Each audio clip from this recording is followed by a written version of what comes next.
movies about the possibility of World War III coming out, and me and my friends, we believing that there was a definite possibility. This was something that I thought I might end up fighting in World War III. Like I mean, there were moments in that thinking that was a possibility that I could end up there, or may end up there at some point fighting in a fighter jet. So this trailer, in my personal opinion, is the best trailer of the year so far. And I haven't seen all the trailers. I haven't seen every single one of them, but it's the best trailer that I have seen, and I've seen quite a few.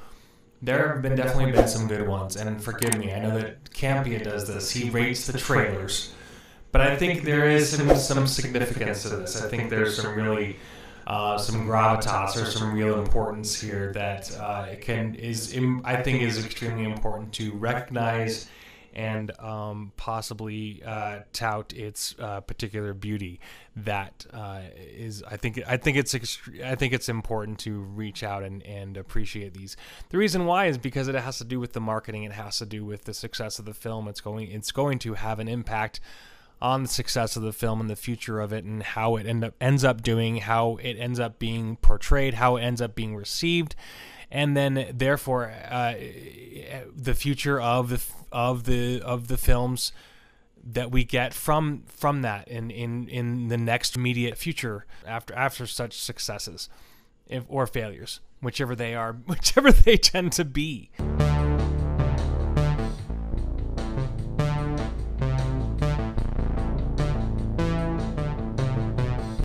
So I think this trailer is incredibly important because of that. Because of the success of this trailer, the success of the film will then be a huge part of it. So anyway, I loved this show as a kid. My friends and I had a lot of the toys. I mean, all my toys just somehow got destroyed. Most of them. I still have a lot of my Star Wars toys left, of course, as you can see here. But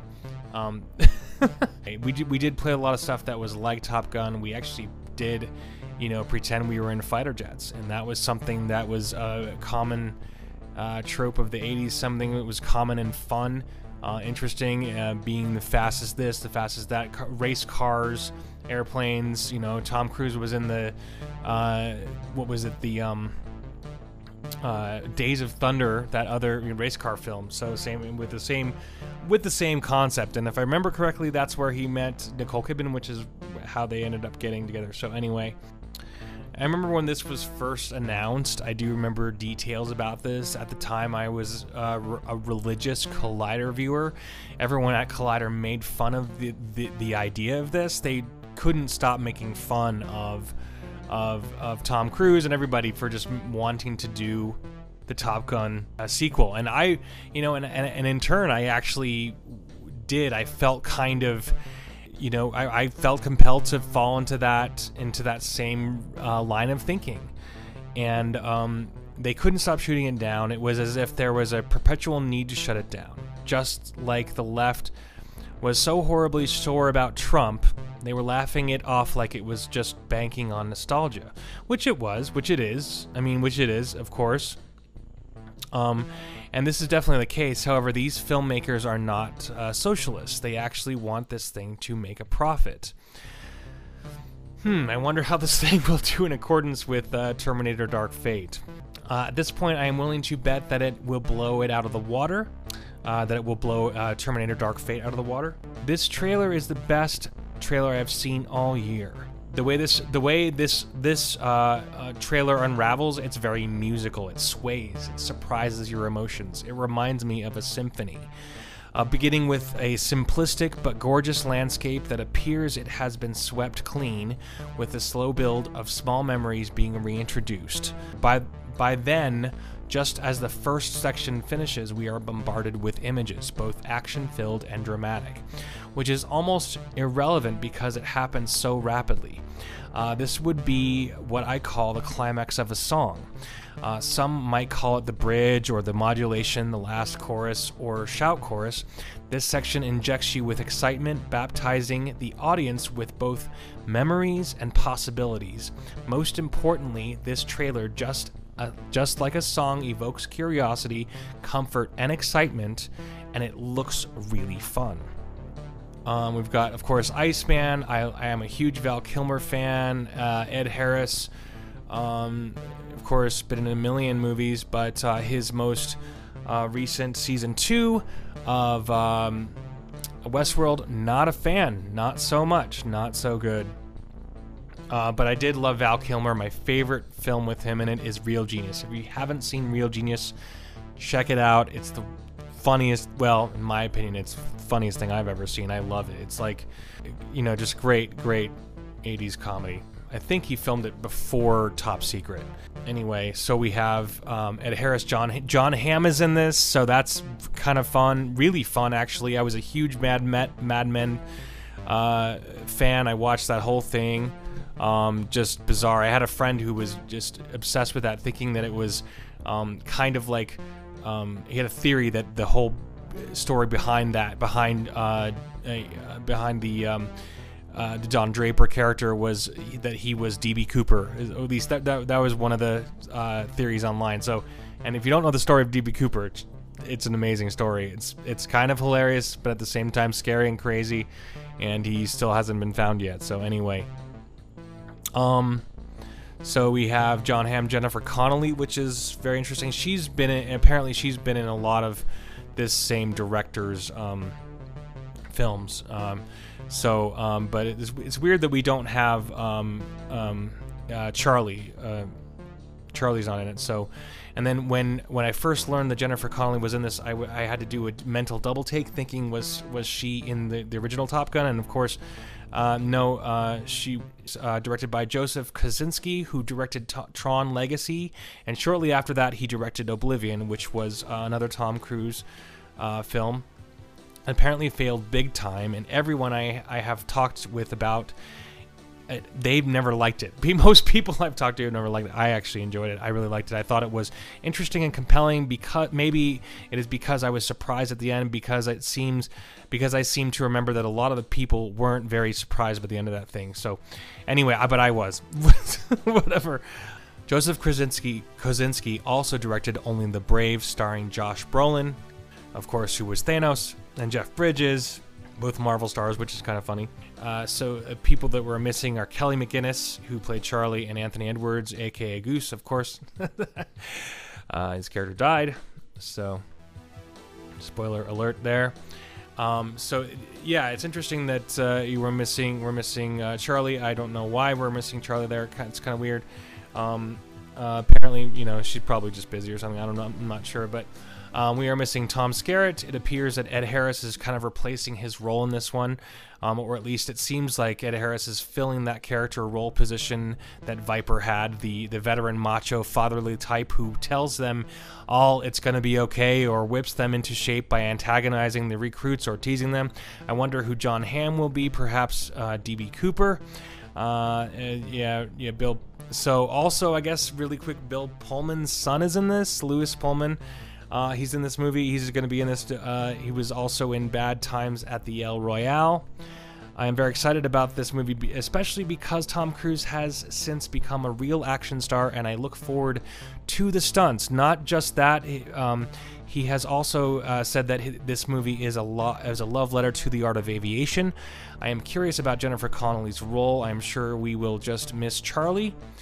I think I saw that Every Breath You Take video by Berlin about 1,000 times, and that thing was peppered with Charlie, Kelly McGinnis. So riding an F-14, 3 flights of the F-14 in one day. This is, of course, what Tom Cruise has talked about in his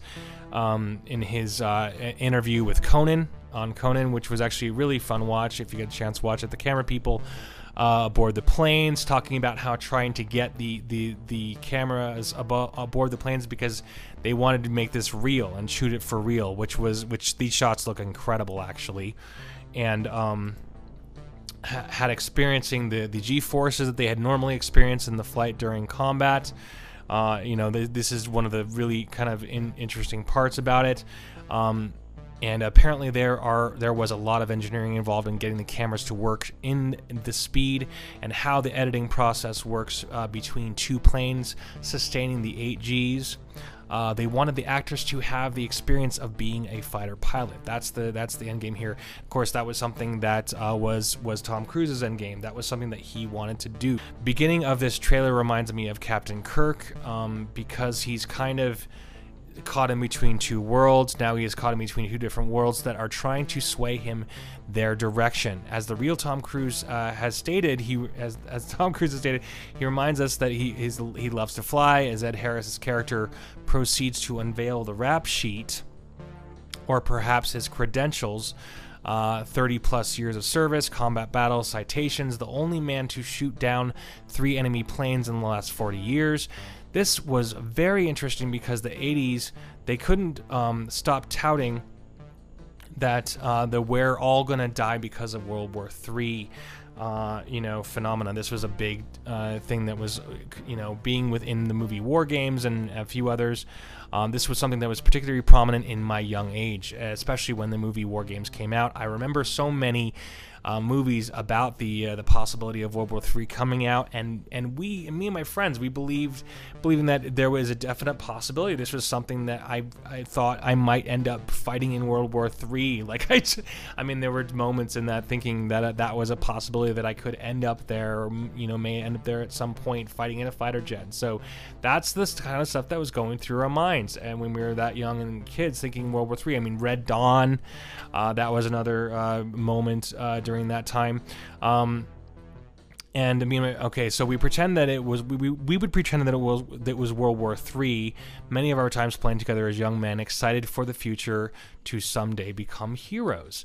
And that's actually a cool thing. It's something to think about, something to really think about. It gives your men of that day, of that time, something to care about, something to really, I don't know, something to shoot for. I don't know. It was just, I mean, to me, it was exciting and scary at the same time, and prepared us to be men, I guess. Ed Harris's character continues, yet you can't get a promotion, you won't retire, and despite your best efforts, you refuse to die. You should at least be a 2-star admiral by now, and here you are, Captain. Why is that? So, one of life's mysteries, sir. That is one of life's mysteries, sir, he responds with, so kind of with a smirk on his face. Flooding the screen with our ever so valiant music. Such a great theme. It's so, I mean, it's cheesy, but I freaking love it. Flooding the screen with our ever so valiant music, although a little cheesy, it forces its good feeling upon you just after being propelled into the sky with thumbs up and saluting. Wow, this really got me going. There are a series of quick shots, and we see John Hamm as one of the possible admirals that would be above him, but younger than him. Perhaps someone he would have to answer to. Anyway, what are your thoughts on it? I mean, I love to hear. I mean, I know that everybody's been talking about this, and like, this is kind of a little bit retroactive. However, I hope that I gave you some insight on this, maybe some interesting things. It is something that we embraced as kids. The original Top Gun came out in 1986. That means that I was 11 years old at that time. So the year after Back to the Future, after me seeing Back to the Future twice in the theater. So that was, yeah, just the year after that. So I would love to catalog my life in movies.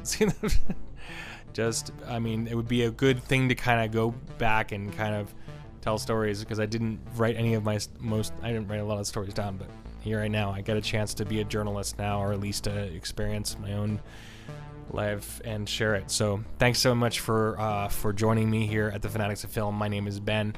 Hope you enjoyed this video. Please give it a like and give it a subscription, and thank you so much. Have a splendid day.